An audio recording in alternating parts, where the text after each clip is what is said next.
निरंतर यात्रा, लगातार सफर।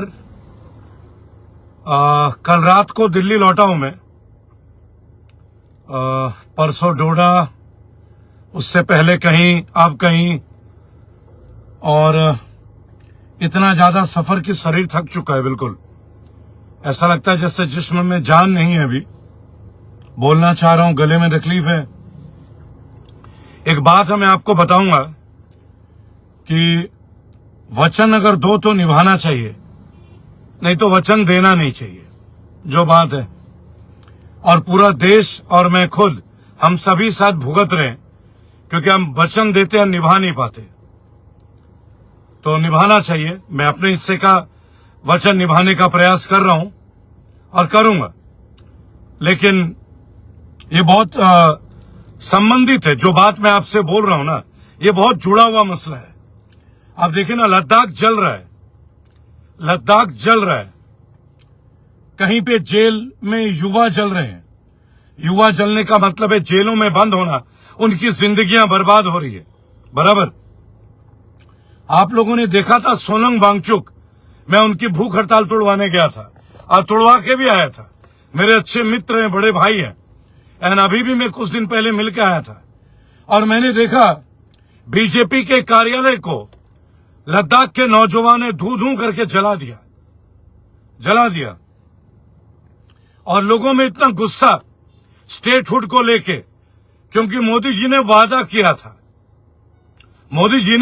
किया था लद्दाख के लोगों को, सोनम वांगचुक को। ये वही सोनम वांगचुक है जो मोदी जी को लेह लद्दाख में ले आए थे, जहां से बीजेपी के एक एमएलए भी बने, आप जानते हैं ना, और यूटी भी बना लद्दाख। लेकिन लद्दाख की भी उपेक्षा हुई। वही गुजरात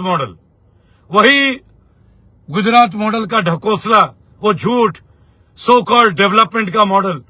कुछ डेवलपमेंट नहीं हुआ, लोगों को कोई फायदा नहीं मिला, कोई भी फायदा जिसे कहते हैं। और पिछले 4-5 साल से स्टेटहुड मांगते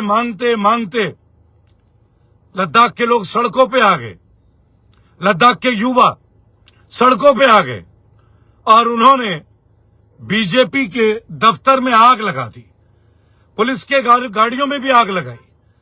मैं एक बात मानता हूं, गाड़ी में आग लगाने से क्या होगा? सरकारी गाड़ी का नुकसान तो हमारे ही पैसे का नुकसान। ये सब करने से क्या होगा? अगर यही करना होता तो प्रधानमंत्री के पास आते, सब मिल के आते, ह्यूमन चेन बना के आते। देश में दो ही तरीका, आप कुछ करोगे तो लाठी पड़ेगी, सीधी बात। और अगर आप सही करना चाहते हो चीजों को, सही। प्रिंस शफाकत जी, मैं लद्दाख तब गया था जब भूख हड़ताल थी। आप तो यहां मोबाइल में कमेंट करते हैं, मैं वहां भूख हड़ताल का हिस्सा रहा हूं। मैंने वहां हंगर स्ट्राइक किया है और मैंने सोनम वांगचुक जी का भूख हड़ताल तोड़वाया भी है। तो केवल इसलिए कि हर चीज आपके तरीके से ना हो, जैसे महराज मलिक वाली बात, बराबर। तो भाई अब आप लोगों को एक बात बता दूं, नहीं तो खुजली मिटेगी नहीं बहुत सारे मूर्ख प्राणियों के। महराज मलिक के भाई, उनका कल कॉल आया था मेरे पास, आबिद, उनके सगे भाई का, और तब वो जम्मू कश्मीर हाईकोर्ट में थे और मैं जम्मू में ही था। महराज मलिक के सगे भाई ने जम्मू कश्मीर हाईकोर्ट से मुझे फोन करके एक बात बोला कि रेबल जी, आप डीसी से मिल लिए, एक बार एलजी साहब से रिक्वेस्ट कर लीजिए। बहुत बड़ी बात बोल रहा हूं मोहम्मद रफीक भाई, आप जैसे लोग तो कमेंट करते हैं। महराज मलिक के भाई ने कल दोपहर 1:30 बजे, तब मैं जम्मू में ही था, तो मैंने कहा आइए आप मेरे से मिल लीजिए, मैं जम्मू में ही हूं। तो बोले कि मैं कोर्ट में हूं अभी वकील के साथ, और भी कुछ लोग हैं, और आप एक बार एलजी साहब से मिलिए। ये महराज मलिक के भाई की कल दोपहर 1:30 बजे से मेरी बात हुई है। आबिद, उनके भाई का नाम है आबिद, और पंकज राणा जी के फोन पे।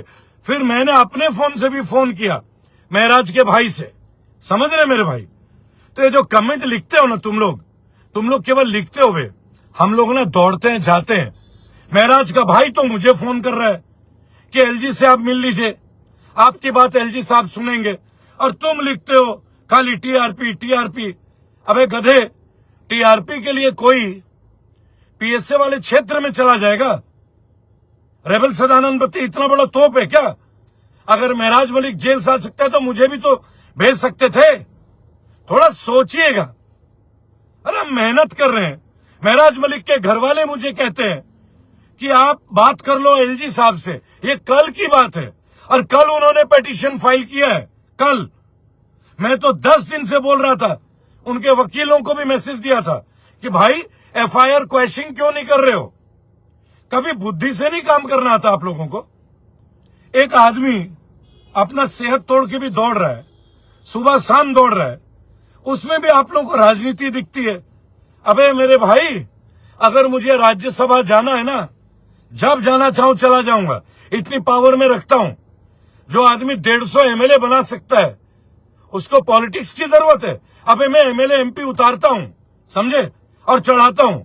मुझे शौक नहीं है ये जीवन जीने का। अभी उनके एक और उनके साले का फोन आ रहा है, अभी साजिद का, जो महराज मलिक के साले है ना, वो अभी मुझे कॉल कर रहे हैं लाइव में।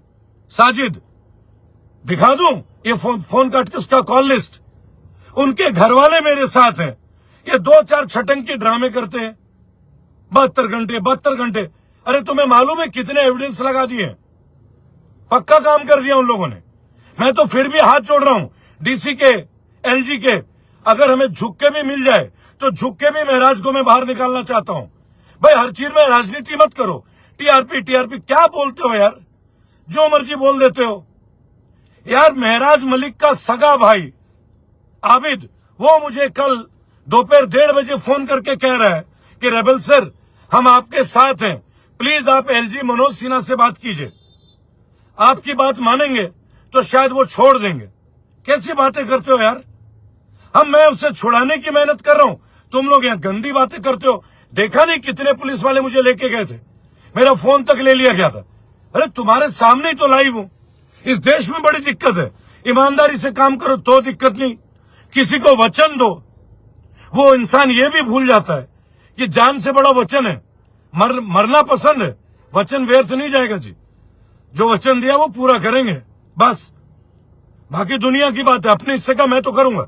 मैं नहीं हटने वाला पीछे, मैं नहीं हटने वाला पीछे। कैसे कैसे बातें करते हैं यार। उनके परिवार के लोग अभी महराज मलिक का साला साजिद का कॉल आ रहा है मेरे पास। इतने बढ़िया लड़के हैं वो लोग। आपको मालूम भी है कि किस तरह से मेहनत की जाती है।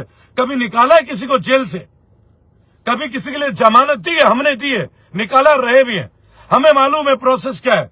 भाई मैं महराज का वकील नहीं हूं। उनके वकीलों ने कल पिटीशन फाइल किया है, 12 दिन बाद। 12 क्यों, 14-15 दिन बाद। और मैं कब पहुंच गया था जम्मू? थोड़ा बुद्धि लगाओ यार। मैं यहाँ एक एक अधिकारी के हाथ जोड़ रहा हूं कि सर उसे छोड़ दीजिए, सर उसे छोड़ दीजिए। हर जगह गला फाड़ने से नहीं होगा। कुछ लोग हैं अभी भी गाली गलौज। आपने देखा नहीं लद्दाख में क्या हुआ है? आपने देखा उत्तराखंड के काशीपुर में क्या हुआ है? आपने देखा उत्तर प्रदेश में क्या हुआ है? भड़काने से नहीं। मुदस्सिर भाई, ये तो आप जैसे लोगों की घटिया सोच है। नहीं तो जिस परिवार के लिए मैं दौड़ रहा हूं ना, उनका पूरा परिवार मेरे साथ है। अब आप महराज मलिक के भाई आबिद से बड़े तो हो नहीं जाएंगे। अभी उनके साले साहब का कॉल आ रहा है, आप तो यहाँ मैसेज लिख रहे हो साजिद भाई का। और मैं एलजी साहब से आज बात करूंगा, डेफिनेटली कॉल करूंगा। क्या दिक्कत है? अरे मैं तो राष्ट्रपति महोदय के पास भी जा रहा हूं हाथ जोड़ के कि प्लीज ये पीएसए हटा दीजिए। और सुनो, जो लोग बहुत बड़े बड़े बातें कर रहे हैं, क्या उमर अब्दुल्ला ने कोई मीटिंग बुला ली है क्या 90 एमएलए की? कोई रेजोल्यूशन पास कर दिया है क्या विधानसभा से? किया है कुछ? कह रहे हैं वकील हम दे देंगे। आज 12 दिन बाद आपको वकील लग रहा है। अरे अगर आप चाहते तो एलजी से भी मिल लीजिए। अरे भैया राजनीति से बात नहीं बनती। वो आए क्यों नहीं टोडा? वो तो मुख्यमंत्री है। अरविंद केजरीवाल टोडा क्यों नहीं आए? मैं अकेला आया और मैं अरेस्ट हुआ, आप जानते नहीं है। लेकिन डेमोक्रेटिक तरीके से उन्हें लगा कि मेरे आने से चीजें भड़क जाएंगी, वो जायज बात थी। इसलिए मैंने डीसी साहब का, एसएसपी साहब का धन्यवाद दिया। महराज मलिक के घर वाले खुद डीसी हरविंदर जी से बात कर रहे हैं, भाई वो कोई जानवर थोड़ी है, एक ऑफिसर है भाई, एक आईएएस है। या अच्छा करो, अपना घर परिवार छोड़ के दौड़ो। आपको क्या मालूम इस काम से अपनी जिंदगी में कितनी आग लगती है। शरीर का पता नहीं कितनी तरह के प्रेशर, बीपी, डायबिटीज, क्या लगता है आप लोगों को इतना आसान है ये सब? अरे मेरे को एमएलए एमपी बन गया होता ना तो कब बन जाता। जो आदमी 100-150 एमएलए बना सकता है, थोड़ा बुद्धि रखो यार, अकल होगी ना बिल्कुल भी। मैं एक अपील करूंगा भाई, सीधी सीधी बात, चीजें चल रही है। अरे आबिद हुसैन अखो, उनके भाई ने मुझे कॉल किया था कल, और उनके साले हैं साजिद, वो अभी मुझे कॉल कर रहे हैं।